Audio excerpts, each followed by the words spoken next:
not opposed to tough love, and I do think it's important sometimes and for some instances, but when we talk about the experience of being gay or bi or trans, it's tough enough. Growing up and hearing people say fag around you when you're just discovering who you are, day after day when they refer to things as gay when they actually mean whatever they're talking about is bad in some way, that doesn't just roll off your back. It sticks with you. And it sticks with you for a while. And honestly, that's the bare minimum.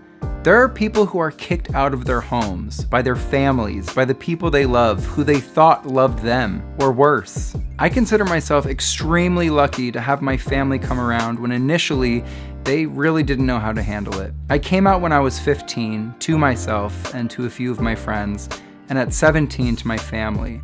So I typed up a little note in a blank email, and I called my mom up the stairs and I asked her to read it.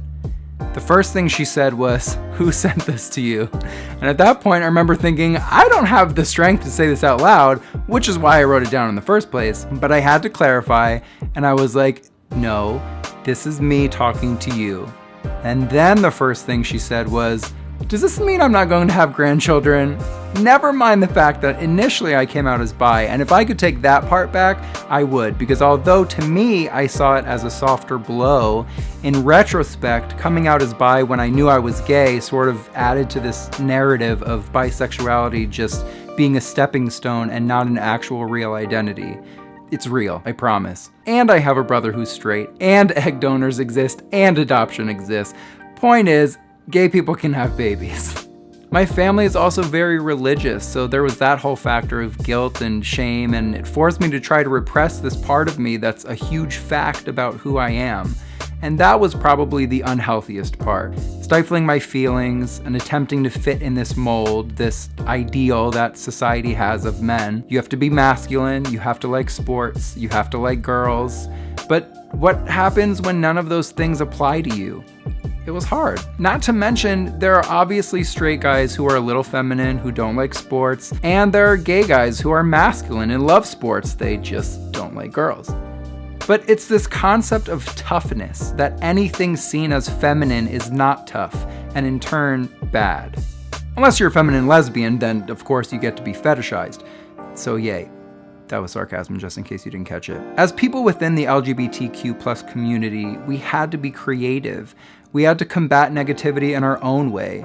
For me, cultivating my sense of humor helped me through so much in high school. Having my group of weird friends gave me a sense of belonging I may not have felt otherwise.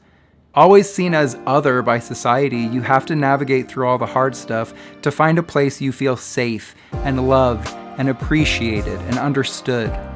So when I see people, parents especially, saying, "You just need to toughen up," or saying things where that's the goal, to toughen you up, it's just not effective. I've had kids throw rocks at me walking home from school, calling me a fag from the baseball field. I guess essentially that toughened me up. I knew not to entertain them, just ignore and keep walking, but that doesn't mean anything. I'd much rather have not had that experience because it's scary. People have so much hate in their hearts, and to disguise it as love is extremely confusing and counterproductive. We don't need to toughen up.